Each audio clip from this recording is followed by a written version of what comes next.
we are coming from Ram and Krishna, and our friends are very hungry. We are lost in the forest nearby, so we beg you to please give us some food.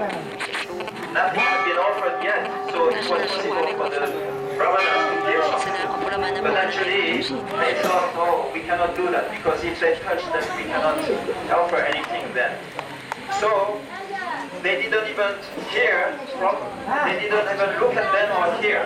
They just absorbed themselves in their jagya. The jagya was meant to achieve some heavenly planets, some graces from there. So they were not concerned. Karma, yoga is not never concerned with bhakti, with Krishna. So then the cowboys, they went back to Krishna and they said, oh, unfortunately we couldn't have anything from them. And Krishna laughing and said, don't worry, it doesn't matter, because if you go to their wives just nearby, then they have some affection for me, and we have a long relationships going on. So you should go and ask them. They will be very favorable to us. So they went to the Brahmanis and they asked for food. And as the Brahmanis saw them coming, they were becoming very, very happy. Oh, Krishna Balaram are here. Oh, how fortunate we are. We heard from them so many times. We heard the glories. We even chant the glories. Sometimes some flower ladies, some betel nuts merchant comes to our places and they speak about Krishna Balaram. So we heard them from there, from this Harikatha, we developed some affection for them. Actually, they had developed some purvarag, which is very, very high desire to associate with Krishna. Whatever happened, they were ready to do anything to have the association of Krishna Balaram. So they were so happy that they took some kinds, 4 types of food, and they brought the whole baskets of food to Krishna Balaram in the forest nearby. So then they gave all the food, and Krishna Balaram were very, very happy. Krishna was standing in a tree-bend forms, very, very beautiful, sharp color, and he had peacock feather, yellow garments like lightning, you know, and he had a lotus clay flower in his hand, and he was twirling the lotus and looking at the Brahmanis.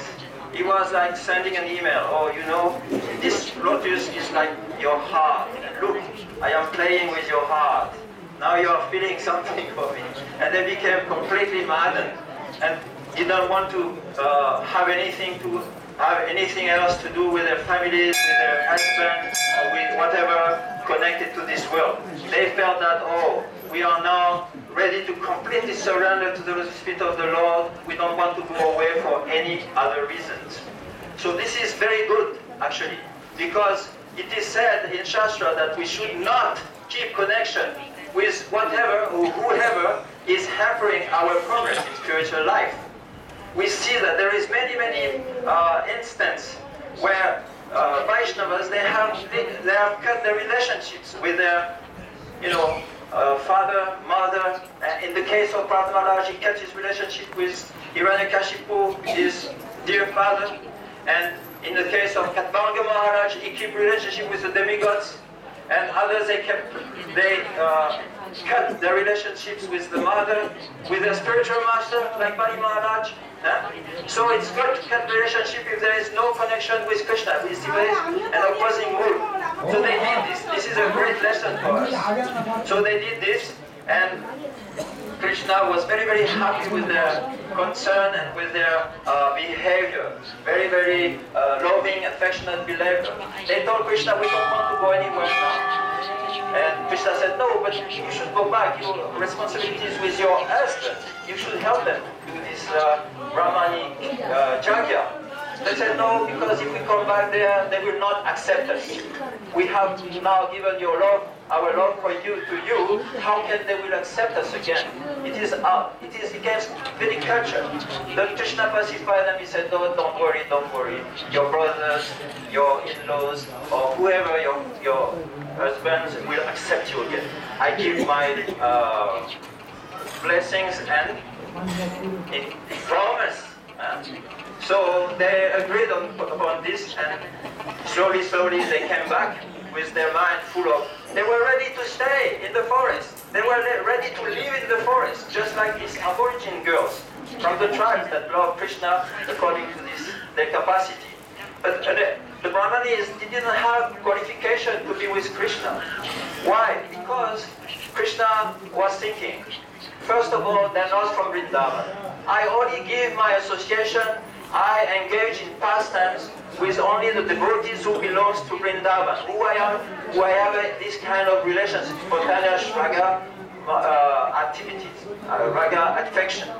So they don't have this, and they don't belong to Vrindavan. I give my affection to the boys, the cowboys, the cowgirls, the plants, the trees, the animals, but not anyone else which is not from Vrindavan. This is one reason.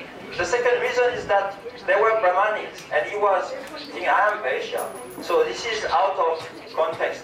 In Vedic culture, this is not possible. And also they have children. So they've been married, they've been touched by another person. So I will not touch them, I will not approach them.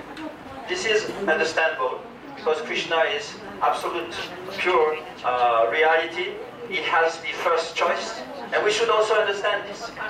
If we have already, or if we understand that Krishna has to be first served, and we will always have the second choice, then this is what is bhakti about. We should always offer everything to Krishna first. Sridhar Swami said, bhakti only is achieved when you decided that first Krishna should be glorified, should be heard about, should be remembered. If we do something without making Krishna in the center, in front of our eyes, our life, then it is not pure bhakti, it is karma or jnana. Then we will not even become a devotee. There is a chance that we become a Mayavadi or Sahaja. So we have to be very careful. First we have to develop Sambandha Jnana. This is very important. Even before chanting, we should develop Sambandha Jnana. And then on the base, Bhaktivinoda Thakur saying this in Jeva Dharma, you can read it. And then on the base of this Sambandha Jnana, when we chant, then everything will go to Krishna. It is whatever comes after. If Krishna is in the center, then everything will be accepted as bhakti. So they came back, and at that time, the Brahmana, they realized, oh, what mistake, what foolishness. We couldn't understand that the Lord of sacrifice is just there, and we are trying to do some sacrifices for very, very insignificant, neglected reasons, and He is there, He is asking for food that we are sacrificing for His sake, and we are not able to understand this and give Him whatever He requires from us. So fire on us. We are very, very fallen. Oh, how unfortunate, how unfortunate. And our wives are very, very fortunate.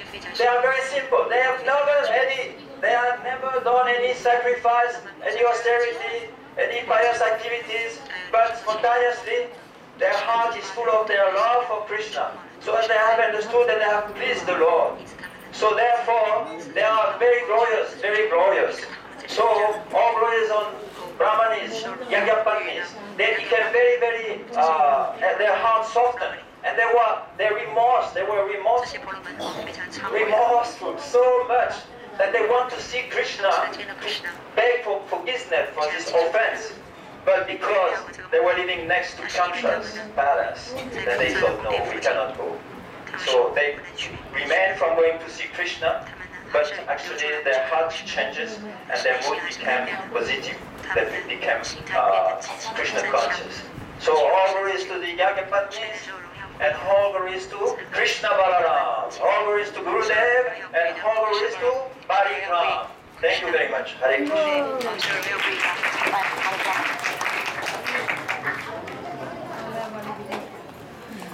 Om Jnanatimirandasya Jnananjana Salakaya Chakshurunmilitam Jena Tasmai Sri Gurave Namah Gurave Gaurachandraya Radhikaya Istadale Krishnaya Krishna Bhaktaya Tad Bhaktaya Namo Namah Sri Krishna Chaitanya Prabhu Nityananda Shri Advaita Gadadhar श्रीवासादि गौर भक्त वृंद। बोलो हरे कृष्ण कृष्ण कृष्ण हरे हरे, हरे राम राम राम हरे हरे।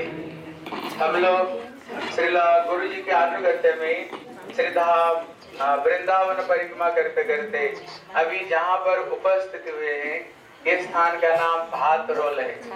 भातरोल मतलब जहाँ पर भात खाए। साधारण रूप में तो हम अन्न कहते हैं, लेकिन साधारण भाषा में भात कहते हैं।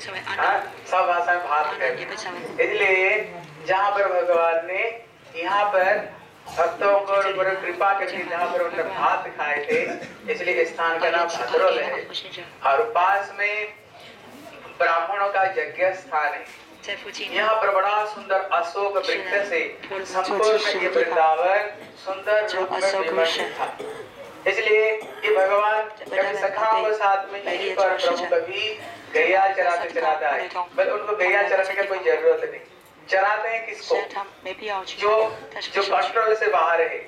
और दूसरी बात, ये वृंदावन इतने सुंदर सुंदर से सजावट है। हमारे सनातन गोस्वामी कहते गैया चरण का कोई जरूरत नहीं यहाँ पर है। कृष्ण गैया चरण नहीं जाते थे, वो भक्तों को कृपा करने के लिए, गोपियों से लीला करने के लिए और अपना आनंद लेने के लिए, भ्रमण करने के लिए भगवान जाया करते थे। इसलिए कई भगवान कृष्ण यहीं पर कभी सखाओं को साथ में प्रभु गैया चराते चराते कभी प्रभु यहीं पर आए। और यहीं पर आकर के सखाओं ने कहा, कन्हैया बलदेव, हम बड़े, हमारा पेट में चूहे कूद रहे हैं, पेट में बड़े भूख लग रहा है, तो खाने पीने का व्यवस्था करो। लेकिन यहाँ इसलिए विश्वनाथ ठाकुर कहते हैं, कहते भूख प्यास कहाँ पर है? कभी से मरते जगत में भूख प्यास है, वो अपराकृत जगत में कोई भूख प्यास नहीं है। हाँ, इसलिए भूख प्यास तो इसी जगत में जो माई संसार में हम लोगों का अंदर में ये अनर्थ अपराध जितने जितने सब कुछ इसी जगत में, लेकिन उसी जगत में सब चीज कहीं है नहीं वहाँ पर। लेकिन कहते हमको भूख लग रहा है, कहते भूख तत्व तो भूख नहीं। यहाँ पर कृष्ण को पता है, यहाँ पर मेरे प्रति बड़ी भावना रखने वाली यहाँ पर ब्राह्मण पत्नियां हैं। तत्वतः कृष्ण उन लोगों को प्रभु कृपा करना चाहते हैं, उनको दर्शन देना चाहते हैं। बड़ी दिन से वो व्याकुलित हो रही थी, कब हम कन्या को हम दर्शन करें।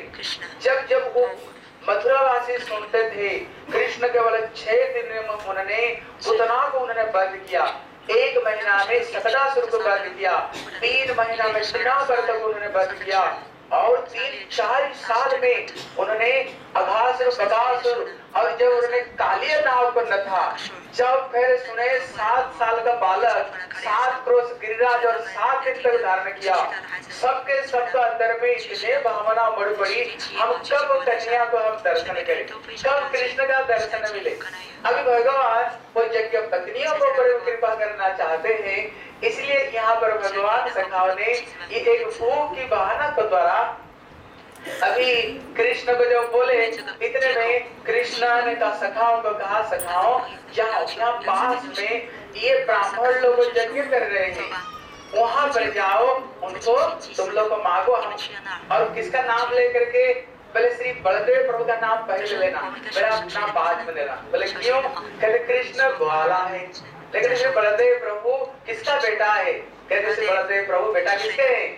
श्री वसुदेव महाराज का, वो क्षत्रिय है, इसलिए कभी कभी मेरा नाम लेने से थोड़ा लंबू हो जाएगा, इसलिए पहला उनका नाम लेना। जब उन्होंने ब्राह्मणों को जा करके उन्होंने प्रार्थना किया, लेकिन ब्राह्मणों ने सुन करके भी अनसुनी जैसे कर दी, उन्होंने कभी नहीं किया उनको प्रति। कहते कहाँ से ग्वाला लोग आ गए और अभी हम यज्ञ कर रहे हैं, अभी यज्ञ पूरी नहीं हुआ, अभी यज्ञ पूरी होगा फिर हम यज्ञ सर को भोग लगाएंगे। ये कहाँ से आकर के हमारे सखा गैया को पीछे पीछे डोलने वाले, यार इनको भूख लग रहा है, हमको खाना देना पड़ेगा। लेकिन उन लोगों ने अनसुनी कर दी। तब यहाँ विश्वनाथ कहते हैं, उन्होंने जब उन्होंने क्या उनको द्विज शब्द बताया।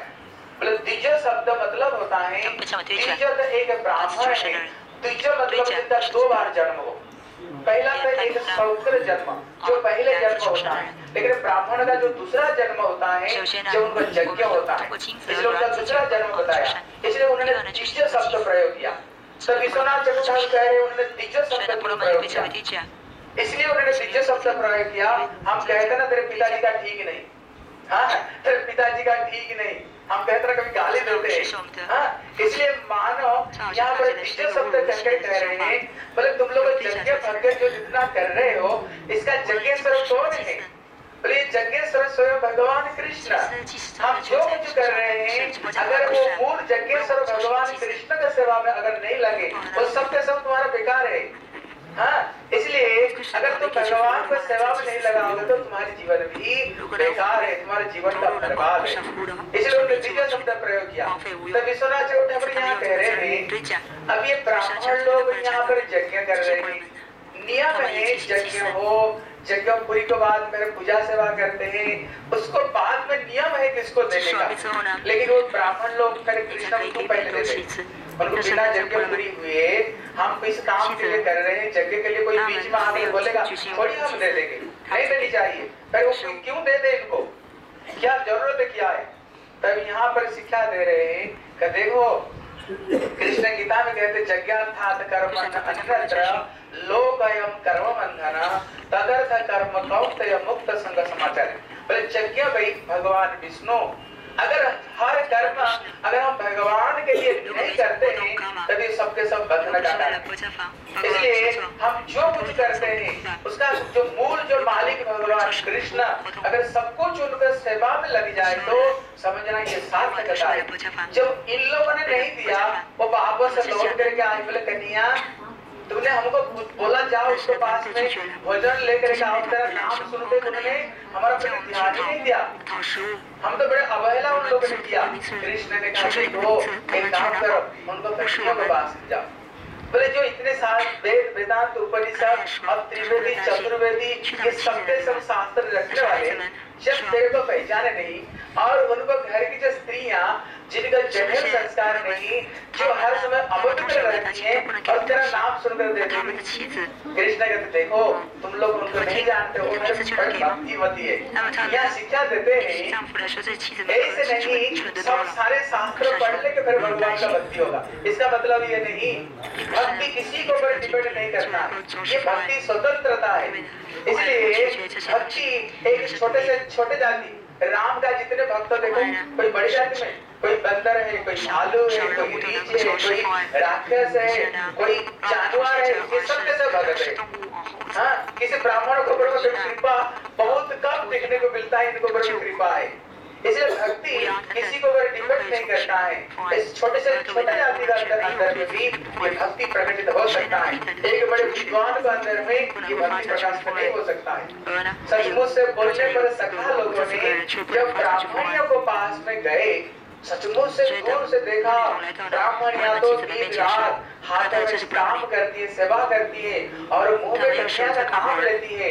जब वहाँ पर सचमुच से पहुंचकर देखा वो सब कन्या का कीर्तन कर रहे थे, बोले जसोमती नंदन प्रजावर नागठ गोकुल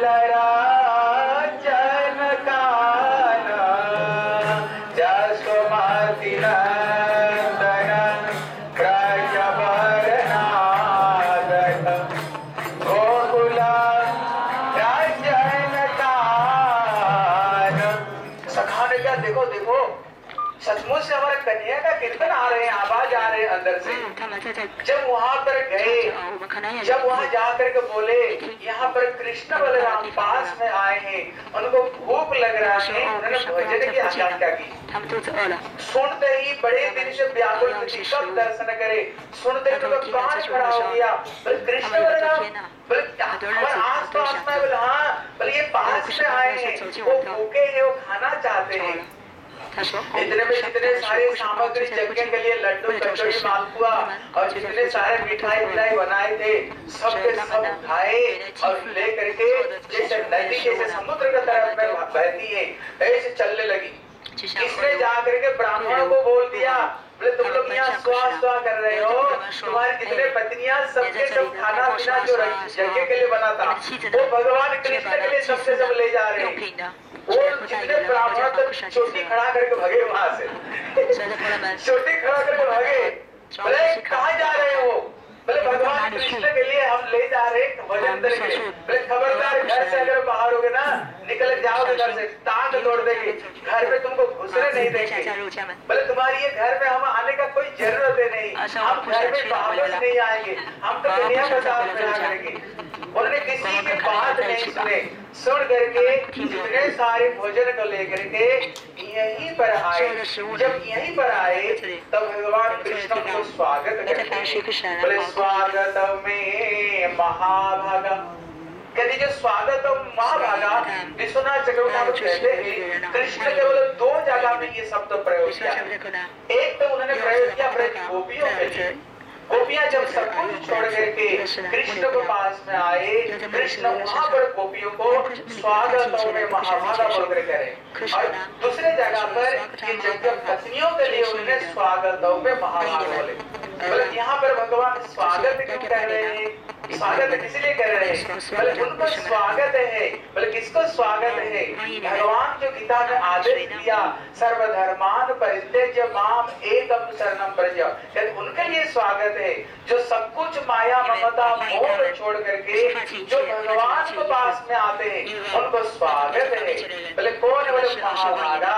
केवल भाग्य नहीं, बोले महाभागा है वो भाग्यवान से भी परम भाग्यवान हुए हैं जो सब कुछ माया ममता छोड़ करके भगवान का शरण में आए।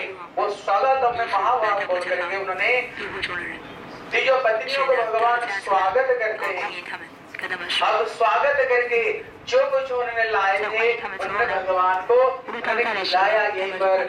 अभी खिला पिला करके जब जो पत्नियां आई तो उन्होंने कृष्ण का रूप को उन्होंने वर्णना कर रहे हैं।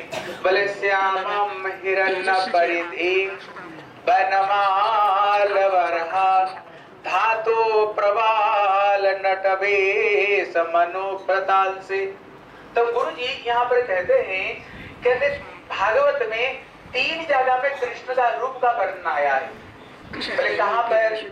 एक पितामह ब्रह्मा जी जब सर्वप्रथम उन्होंने भगवान को उन्होंने दर्शन किया तो उन्होंने भगवान की सुंदरता को वर्णना करते हैं। बोले नौ मित्रते अप्रभुसे तरितांबराय गुंजावतंस परिपीचल सतमुखाय। कहते यहाँ पर है। और तीसरा जो कृष्ण का रूप आता है जहाँ ब्रज गोपियां, जहाँ पर श्री राधा रानी कृष्ण रूप को वर्णना करते हैं। बोले बराहा पीड़म नटवर बबू कर्णयो कर्णिकारम विप्रत वास कनक कपिशयम वैजयंती च मालां रंध्रान वेणुरधर सुधया पुरयान गोप वृंदै वृंदारण्यम सुपदरमणम प्राविशस्तात गीत कीर्ति। जब भी 3 जगह में कृष्ण रूप का वर्णन आया है, कहते जिसको अंदर में जो भाव है वो श्लोक का अंदर में उसी भाव का अभिव्यक्ति हुआ। जैसे ब्रह्मा जी का अंदर में क्या भावना? बोले भगवान का प्रति दास्य रस है। इसलिए दास्य रस होने का नाते सर्वप्रथम वंदना में जो शब्द है बोले नौ मिट्यते। बोले हे प्रभु आपका चरण में हम नमन करते हैं, प्रणाम करते हैं। हे इट्य, हे पूज्य, क्योंकि दास्य रस के हैं इसलिए दास्य रस होने का नाते ये श्लोक में स्वाभाविक रूप में ये दास्य रस प्रकट हो रहा है। और कहती ये तीजो पत्नियां इनका अंदर में क्या भाव है? कहते कृष्ण का प्रति इनका अंदर जो भावना है, कहते यहाँ पर तो दास्य रस है लेकिन यहाँ पर थोड़ा श्रृंगार रस है। अब विशेष करके कृष्ण पक्षिया है तो कृष्ण को प्राप्त करना चाहते हैं, इसलिए सर्वप्रथम जो शब्द आता है बोले श्यामम हिरण्य परिधि बनमाल वरहा। बोले ये श्याम शब्द आता है लेकिन जब राधा रानी जब गोपियां जब बोलती हैं श्लोकों को वो पहला शब्द क्या है? बोले बरहा पीड़म नटवर बपु। सर्वप्रथम इन्होंने बरहा शब्द आता है। बरहा मतलब है मौर पर। बोले कृष्ण के सिर पर क्या है? बोले मौर पंख। बोले कृष्ण मौर पंख क्यों धारण करते हैं? कारण क्या है? बोले कारण है सुख। सारी संवाद में बताया सुख कहता है मेरे कृष्ण सिर पर मौर पंख धारण किए। सारी क्या कहती है? मैना क्या कहती है? बोले जानते हो श्याम सुंदर क्यों मौर पंख धारण करते हैं? बोले उसमें मेरी ईश्वरी जी राधा रानी का नाम उसमें लिखा हुआ है, इसलिए श्याम सुंदर सिर पर ये मौर पंख धारण करते हैं। इसलिए सर्वप्रथम यहाँ पर श्री राधा जी की महिमा को यहाँ पर अभिव्यक्ति हो रहा है। इसे 3 जगह पर। अभी यहाँ पर उन्होंने कृष्ण को खिलाया पिलाया। जब खिला पिला करके कृष्ण कहते हैं अभी तुम लोग वापस चले जाओ। बोले वापस चले जाओ? हमने पतियों के साथ में झगड़ा करके पुत्रों के साथ में झगड़ा करके आए और तुम्हारे घर में हम कभी नहीं आएंगे ये बोल करके आए। इसलिए हे प्रभु माई कहते हे प्रभु आप ऐसे विश्वास से वाक्यों को आप प्रयोग मत किया करो। हमने सब कुछ छोड़ करके आपका चरण में आए। यही जंगल में हम किसी तरह से ऐसे जीवन को बिताने के लिए घर में हम वापस नहीं जाना चाहते हैं।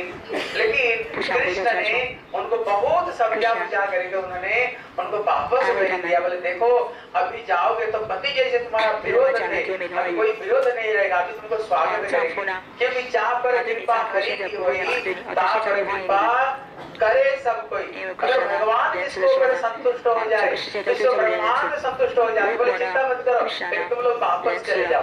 कृष्ण उनको समझा बुझा कर उनको वापस भेज दिया। तो यहाँ पर से विश्वनाथ ठाकुर कहते हैं यहाँ पर कृष्ण इनको ग्रहण क्यों नहीं कर लिया?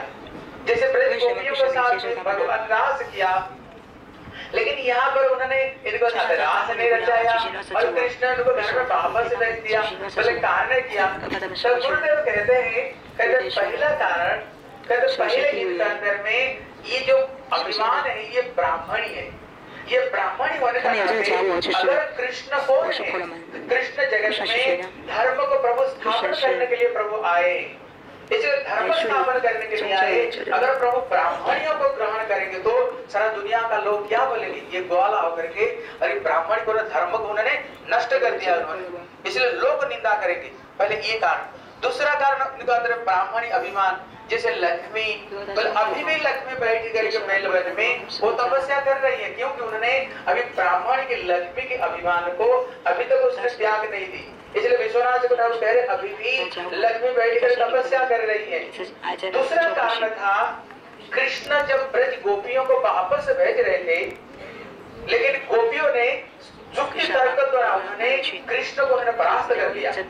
जब कृष्ण बड़े बड़े उपदेश दे रहे थे तुम लोग पति का सेवा करनी चाहिए, भले ही पति लंगड़ा लूढ़ा क्यों नहीं हो, पति को तुमको सेवा करनी चाहिए, पति को धर्म का यही कर्तव्य है। लेकिन ब्रज गोपियों ने ऐसे आंसर उत्तर दिया, कृष्ण का बोली उन्होंने बंद कर दिया। बोले देखो आप तो उपदेश दे रहे हो, जो उपदेश देते हैं वो गुरु होते हैं।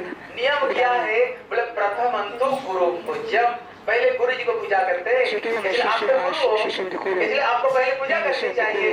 गोपियों ने ऐसे ऐसे कृष्ण को उत्तर दिया, कृष्ण को बोली को उन्होंने बंद कर दिया और लास्ट में उन्होंने उनको साथ में रास किया। लेकिन यहाँ पर कृष्ण जो समझा है क्योंकि गोपियों का जो रति है रति 3 तरह का है।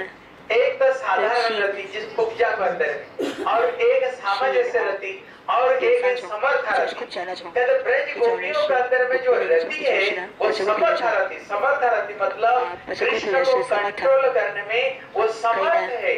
इसलिए यहाँ पर गोपियों के पास में कृष्ण परास्त हो गई यहाँ पर। और जो तीसरा है इनका पति का संग था। इसलिए रासलीला में कृष्ण जब वंचित होने की कौन सा गोपी आई, कौन सा गोपी नहीं आ सकी। बोले जिनको पति का संग था उनको जोग माया लाने नहीं दिया। इसलिए पति के संग रहने पर क्योंकि जो गोपियां हैं संपूर्ण शुद्ध है कृष्ण तभी ग्रहण करते हैं, इसलिए उनको लाने नहीं दिया। और इनको पति को साथ में संग होने का नाते इनको समझ के कृष्ण के साथ में विहार करने का वो योग्य है। और कहते कृष्ण गोप है, जब तक लक्ष्मी को बोले अगर मेरे को पाना चाहते हो पहले जन्म ग्रहण करो और गोपियों के आत्महत्या के बगैर तो प्राप्त नहीं कर सकते। इसी बहुत सारे कारण से इनको कृष्ण वापस भेज दिया। लेकिन जब ब्रज गोपियां घर में जब पहुंचती है, पहुंचने पर ब्राह्मण लोग तो अपना अधिकार दे रहे थे, हे भगवान इनका कोई जन्म संस्कार नहीं, इनका कोई उपाय नहीं, वेद में अधिकार नहीं, लेकिन देखो ये लोग सबके सब वेद का जो प्रतिपाद्य जो भगवान है, जगह का जो प्रतिपाद्य भगवान, इनका साक्षात दर्शन उनको सेवा प्राप्त किया। और हम लोग इतना त्रिवेदी चतुर्वेदी और इतना वेदज्ञ इतने बड़े बड़े होकर के हाँ हम कृष्ण का सेवा से भक्ति से वंचित हो गए, अपना को अधिकार करने लगे। और जब यज्ञ प्रक्रिया घर में वापस आई उसी समय यहाँ विश्वनाथ जी उठाकर कह रहे हैं ये कृष्ण इनको भेज दिया, ये जगह पत्नी को क्यों भेज दिया? बोले कारण है कृष्ण चाहते उनको पति को ऊपर भी कृपा करें, उनका पति को भी कृपा मिले, इसलिए इनको द्वारा उनको पति को ऊपर भगवान कृपा करना चाहते हैं, इसलिए इनको भेज। बोले तुम जाओ वापस और अपना पति को ऊपर भी कृपा करें, क्योंकि ये कृष्ण भक्त कृष्ण का कृपा इनको मिला।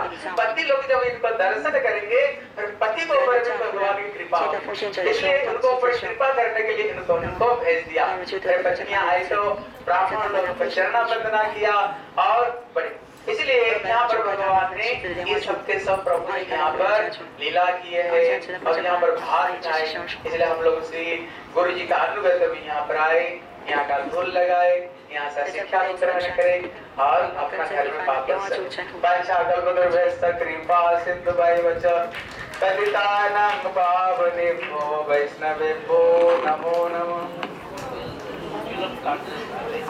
हाँ আপনারা যেখানে আসছেন